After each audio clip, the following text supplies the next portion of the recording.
அனைவருக்கும் வணக்கம். இந்த பதிவில் நாம் பார்க்கக்கூடியது 2024 குரூப் 2 2A தேர்வில் கட்டாயம் இடம் பெறலாம் என்று எதிர்பார்க்கக்கூடிய நடப்பு நிகழ்வுகளின் மிக முக்கியமான கேள்விகளை நம்ம பார்க்க போகிறோம். ஸோ ஸ்கிப் பண்ணாமல் ஒவ்வொரு கூடுதல் தகவலையும் ஒரு கடைசி நேர ரிவிஷன் மாதிரி கொஞ்சம் ஃபாலோ பண்ணிக்கோங்க. ஸோ வாங்க முதல் கேள்விக்கு போயிடுவோம்.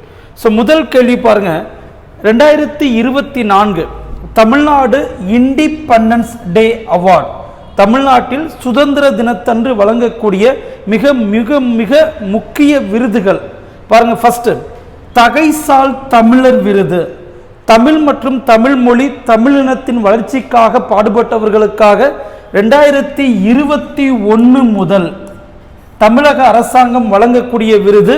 இப்போ 2024 இந்த விருது குமரி அனந்தன் அவர்களுக்கு வழங்கப்பட்டிருக்கிறது. சரிங்களா? ஸோ அப்போ இந்த விருதில் ரொம்ப முக்கியமான ஒரு தகவல் இருக்கு பாருங்க. 2024 வரைக்கும் 2024 முன்பு வரை இந்த விருது பாருங்க தமிழக அரசின் பொதுப்பணித்துறையால் வழங்கப்பட்டது. 2024 முன்பு வரை இது பொதுப்பணித்துறையால் வழங்கப்பட்டது. சரிங்களா? இப்ப 2024 இருந்து தமிழ் வளர்ச்சி துறையால் வழங்கப்படுகிறது.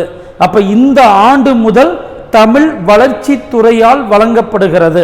அப்ப பாருங்க 2021 இந்த விருது முதலாக என் சங்கரையா, சரிங்களா, 2021 முதலாக இந்த விருது என் சங்கரையா அவர்களுக்கு வழங்கப்பட்டது. 2022 நல்ல கண்ணு அவர்களுக்கு வழங்கப்பட்டது.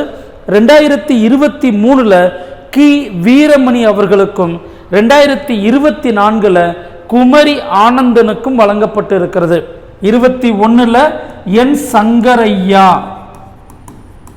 22 நல்ல கண்ணு, 2023 கி வீரமணி, 2024 குமரி ஆனந்தன் அவர்களுக்கு வழங்கப்பட்டு இருக்கிறது.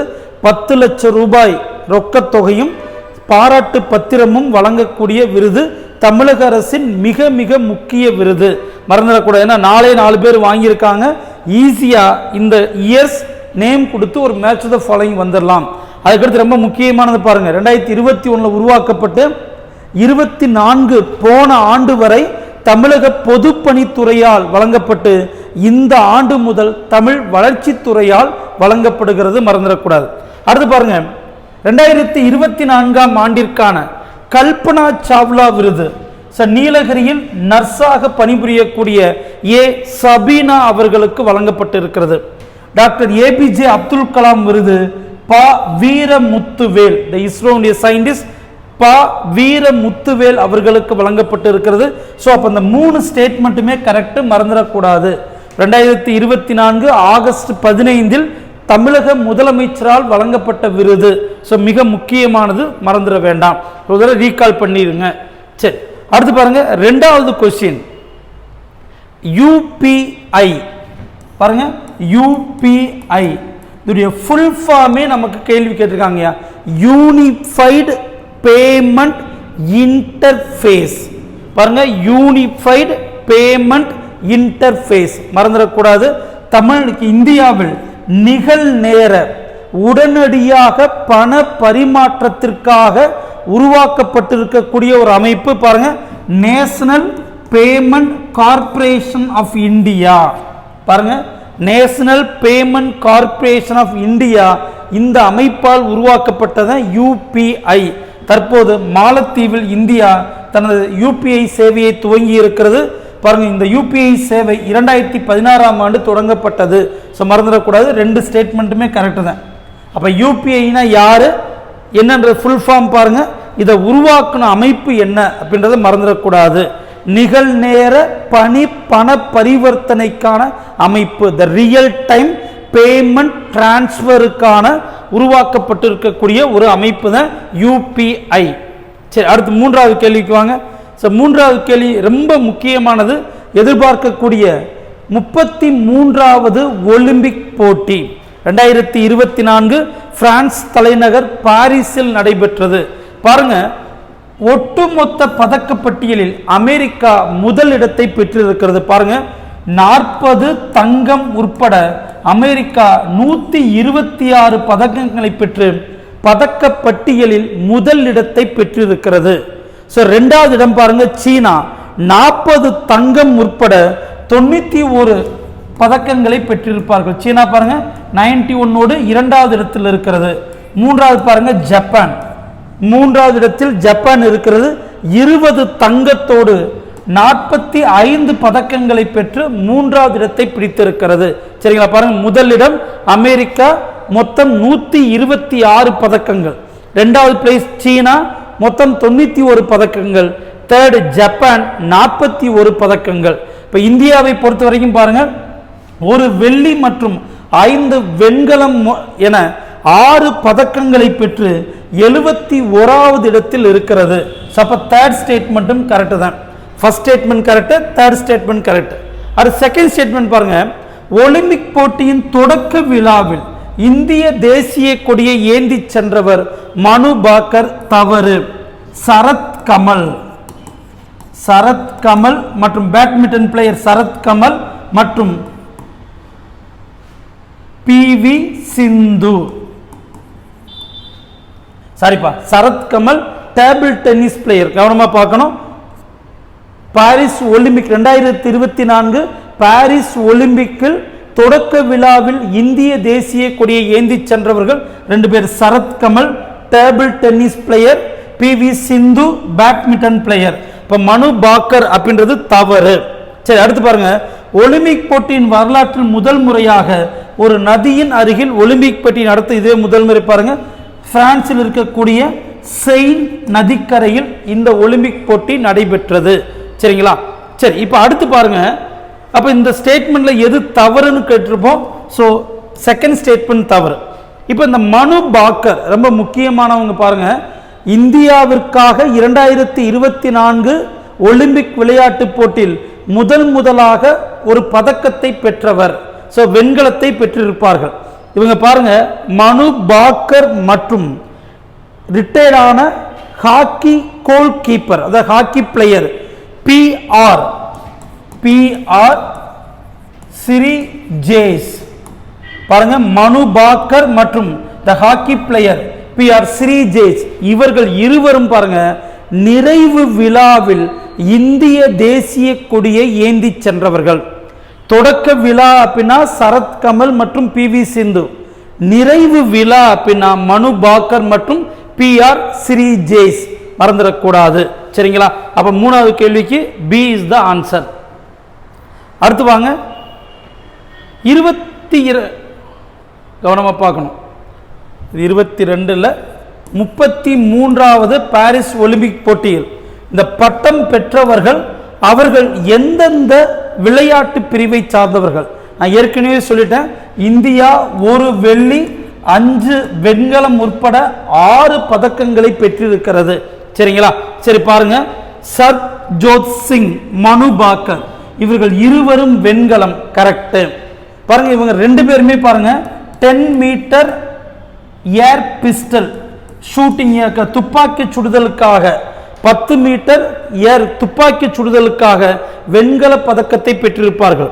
அதுக்கடுத்து பாருங்க, ஸ்வப்னல் கௌசல். பாருங்க, இவர் பார்த்தீங்கன்னாக்க 50 மீட்டர் ரைபிள், இவரும் துப்பாக்கி சுடுதலுக்காக வெண்கல பதக்கத்தை பெற்றிருப்பார். பிரான்ஸ் பெற்றிருப்பார். அப்ப சில்வர் அப்படின்றது தவறு. நிரவ் சோப்ரா பாருங்க ஈட்டி எறிதல், வெள்ளி. கரெக்ட். அதுக்கடுத்து பாருங்க, அப்ப இந்த கேள்வியை பொறுத்த வரைக்கும் செகண்ட் சில்வர் வரக்கூடாது, பிரான்ஸ் வெண்கலம் வரணும். ஸோ அப்ப 1 and 3 மட்டும் கரெக்ட். D answer. அப்ப இவர்களை தவிர்த்து இந்தியாவிற்காக பதக்கங்களை பெற்றவர்கள் பாருங்க. இதற்கு அடுத்து பாருங்க 1 2 3 வந்துருச்சு இல்லையா? இப்ப பாருங்க, 4வதாக மனு பாக்கர். பாருங்க, டீமாவும் பிரான்ஸ் வின் பண்ணியிருப்பாங்க, அதே மாதிரி தனியாகவும் பிரான்ஸ் வின் பண்ணியிருப்பாங்க. அடுத்து பாருங்க, 5வது பதக்கம் அப்படின்னு வரும்போது பார்த்தீங்கன்னாக்க அமன் ஷெகாவத். அமன் ஷெகாவத் இவரும் பாருங்க பிரான்ஸ் வெற்றி பெற்றிருப்பார். இந்த அம்மன் செகாவத் மல்யுத்தத்திற்காக பிரான்ஸ் பெற்றிருப்பார். இந்த அம்மன் செகாவத்திற்கு ஒரு மிகப்பெரிய சிறப்பம்சம் உண்டு. இந்தியாவில் அது ஒலிம்பிக் போட்டியின் வரலாற்றில் மிக குறைந்த வயதில் ஒரு பதக்கம் பெற்ற முதல் இந்திய வீரர். சரிங்க, அம்மன் செகாவத் பிரான்ஸ் மல்யுத்தத்திற்காக. அடுத்து பாருங்க, ஆறாவதாக இந்திய ஹாக்கி அணி பிரான்ஸ், சரிங்களா, வெண்கல பதக்கத்தை பெற்றிருக்கும். அப்ப இந்தியாவிற்காக 2024 ஒலிம்பிக்கில் பதக்கம் பெற்றவர்கள் கவனமா பார்க்கணும். சர்ஃபேத் சிங், மனுபாக்கர் வெண்கலம் பெற்றிருப்பார்கள் ஷூட்டிங், துப்பாக்கி சுடுதல். த ஸ்வப்னல் கௌசல் வெண்கலம், இவரும் துப்பாக்கி சுடுதல். நிரவ் சோப்ரா ஈட்டி எறிதல் வெள்ளி. மனுபாக்கர் துப்பாக்கி சுடுதல் வெண்கலம். அமன் ஷெகாவத் மல்யுத்தம் வெண்கலம். இந்திய ஹாக்கி அணி வெண்கல பதக்கத்தை பெற்றிருக்கும். சரிங்களா, மறந்துடக்கூடாது. சரி, அப்ப இந்த பேசிக்கா 2024 பாரிஸ் ஒலிம்பிக் போட்டியை பொறுத்த வரைக்கும் பாருங்க, பாரிஸ் ஒலிம்பிக் போட்டியை பொறுத்த வரைக்கும் அதனுடைய மோட்டோ, குறிக்கோள், தீம் பார்த்தீங்கன்னாக்க த கேம்ஸ் வைட்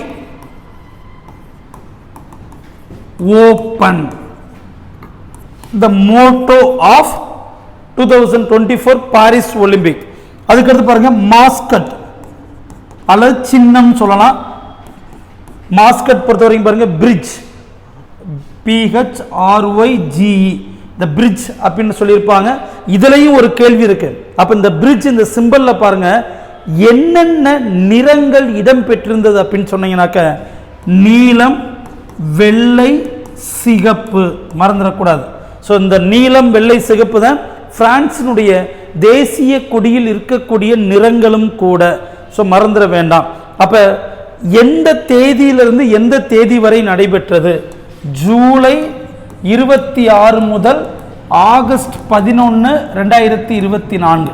இப்போ ஜூலை 26 இருந்து ஆகஸ்ட் 11ஆம் தேதி வரை பாரிஸ் நடைபெற்றது. இப்போ இதற்கு அடுத்த கேள்வி பாருங்க, இதற்கு முந்தைய ஒலிம்பிக்ஸ், அதாவது 2020 ஒலிம்பிக் எங்க நடைபெற்றது? Tokyo, Japan. 2024 Paris, France. 2028 Los Angeles, USA. 2032 பாருங்க ஆஸ்திரேலியா. மறந்துடக்கூடாதியா, இதெல்லாம் அறிவிக்கப்பட்டு விட்டது. 2020 ஏற்கனவே நடந்து முடிஞ்சிருச்சு டோக்கியோ, ஜப்பான்ல. 2024 பாரிஸ், பிரான்ஸில் நடக்குது. 2028 அமெரிக்காவின் லாஸ் ஏஞ்சல்ஸ், கலிபோர்னியாவில் நடைபெறலாம். இப்போ கட்டாயம் 2028 USA நடக்க போகுது. 2032 ஆஸ்திரேலியாவில் இந்த போட்டி நடைபெற போகிறது, மறந்துடக்கூடாது. சரிங்களா? சரி, வாங்க அடுத்த கேள்வி போயிடலாம். அடுத்து வாங்க, தேசிய கல்வி நிறுவனங்கள் 2024 பட்டியலில் முதல் இடம் பிடித்த கல்வி நிறுவனம் பாருங்க, இந்த IIT சென்னை. மறந்துடக்கூடாதியா, IIT சென்னை ஓவரால் இந்தியாவுடைய த பெஸ்ட் எஜுகேஷனல் இன்ஸ்டிடியூஷன் கேட்டகரியில் சென்னை IIT. இந்த சென்னை IIT தான் பாருங்க இன்ஜினியரிங் பிரிவிலையும் முதலிடத்தை பெற்றிருக்கும். பொறியாளர்களுக்கான கல்லூரியில் முதலிடத்தை பெற்றதும் சென்னை IIT, மறந்துடக்கூடாது. சரி, அடுத்து வாங்க ஆறாவது கேள்வி. இதுவும் கொஞ்சம் முக்கியமான கேள்வியா பாருங்க. சுதந்திர தினத்தன்று கவனமா பார்க்கணும். சுதந்திர தினத்தன்று மாநில முதலமைச்சரும், குடியரசு தினம் அதாவது இண்டிபெண்டன்ஸ் டே அன்னைக்கு சீஃப் மினிஸ்டர், ரிபப்ளிக் டே அன்னைக்கு கவர்னர் தேசிய கொடியை ஏற்றக்கூடிய நிகழ்வு முதலாக அல்லது எப்பொழுது கொண்டு வரப்பட்டதுன்னா ஆகஸ்ட் 15, 1974. ஸோ இதுல ஒரு கேள்வி என்னன்னாக்க, தமிழ்நாட்டில் முதலாக சுதந்திர தினத்தன்று தேசிய கொடியை ஏற்றிய முதலமைச்சர் கலைஞர் கருணாநிதி அவர்கள். மறந்துடக்கூடாது, 74 கலைஞர் கருணாநிதி அவர்கள் தான் முதல் சீஃப் மினிஸ்டர், சுதந்திர தினத்தன்று தேசிய கொடியை ஏற்றியவர். சரிங்களா? சரி, அடுத்து பாருங்க ஏழாவது கேள்வி பொறுத்த வரைக்கும் டேஸ். ஆகஸ்ட் 23, ஆகஸ்ட் 23 எந்த நாளாக கொண்டாடப்படுகிறது? த நேஷனல் ஸ்பேஸ் டே, தேசிய விண்வெளி தினம். அதுக்கடுத்து பாருங்க, தேசிய அறிவியல் தினம் பிப்ரவரி 28. சரிங்களா? அதுக்கடுத்து பாருங்க, தேசிய செயற்கைக்கோள் த சேட்டலைட் டெக்னாலஜி டே. செயற்கைக்கோள் டெக்னாலஜி, செயற்கைக்கோள் தொழில்நுட்ப தினம் பாருங்க ஏப்ரல் 19. ஸோ இதற்கு ஒரு சிறப்பம்சம் இருக்கியா, இந்த ஏப்ரல் 19, 1975 இந்தியாவுடைய முதல் செயற்கைக்கோளான ஆரியபட்டா ரஷ்யாவிலிருந்து ஏவப்பட்டது. பாருங்க, இந்தியாவுடைய முதல் செயற்கைக்கோள் ஏவி 50வது ஆண்டை நாம் கொண்டாடி கொண்டிருக்கிறோம். ஸோ அதனால கட்டாயம் இந்த கேள்வி வரலாம், மறந்துடக்கூடாது. ஸோ ஃபர்ஸ்ட் சேட்டலைட் ஏப்ரல் 19, 1975 50வது ஆண்டை நம்ம கொண்டாடி கொண்டிருக்கிறோம். சரிங்களா? அதுக்கடுத்து பாருங்க, இந்த நேஷனல் இன்னோவேஷன் டே பிப்ரவரி 16. பிப்ரவரி 16 மறந்துட வேண்டாம். ஸோ இந்த டேட்ஸ் எல்லாமே ரொம்ப முக்கியமானது. சரி, அடுத்து வாங்க. ஸோ 8வது கேள்வி பொறுத்த வரைக்கும் ஸோ டேஸ் தான் பாருங்க, international moon day July 20. The international English day April 23. The world tribal people day August 9. National post day பாருங்க October 10. So already key mark பண்ணியிருப்போம். சரி, ஜஸ்ட் ஒரு தடவை ரீட் பண்ணி பார்த்துருங்க. சரி, அடுத்து வாங்க. தமிழ்நாடு வேளாண் பட்ஜெட் 2024 கன்னியாகுமரி மாவட்டத்தில் இடம் பெறாதது பாருங்க, சிறு தானியங்களுக்கு the centre of millets. The centre of millets எங்க இருக்குனாக்க பெரம்பலூர். பெரம்பலூர். சரிங்களா? ஸோ அப்போ மீதி இருக்கக்கூடிய த பி டெர்மினல், அதுக்கடுத்து முல்லை பார்க், அதுக்கடுத்து சூரிய தோட்டம் எல்லாமே இந்த மூணுமே பாருங்க கன்னியாகுமரி மாவட்டத்தில் இடம் பெற்றிருக்கிறது. இந்த சிறு தானியங்களுக்கான மையம் மட்டும் பெரம்பலூரில் ஏற்படுத்தப்படுவதாக 2024 தமிழ்நாடு வேளாண் பட்ஜெட்டில் அறிவித்தார்கள். சரி, அடுத்து வாங்க. கலைஞருடைய அனைத்து வேளாண் வளர்ச்சி திட்டம் தொடங்கப்பட்ட நாள் மே 23, 2022. பாருங்க, இந்தியாவில் இருக்கக்கூடிய கிராமங்களை வேளாண் துறையில் தன்னிறைவை பெற்று ஒவ்வொரு கிராமத்தையும் முழுமையாக ஒருங்கிணைந்த அளவில் மேம்படுத்துவதற்காக தமிழக அரசால் அறிவிக்கப்பட்ட திட்டம். சரிங்களா? அப்ப பாருங்க, 2021, 22 பட்ஜெட்ல அறிவிக்கப்பட்டு மே 23, 2022 இதை நடைமுறைப்படுத்தினாங்க. இந்த ஆண்டு பாருங்க, இந்த ஆண்டு இந்த திட்டத்திற்காக தமிழ்நாடு வேளாண் பட்ஜெட்டில் 200 கோடி ரூபாய் ஒதுக்கப்பட்டிருக்கிறது. சரிங்களா?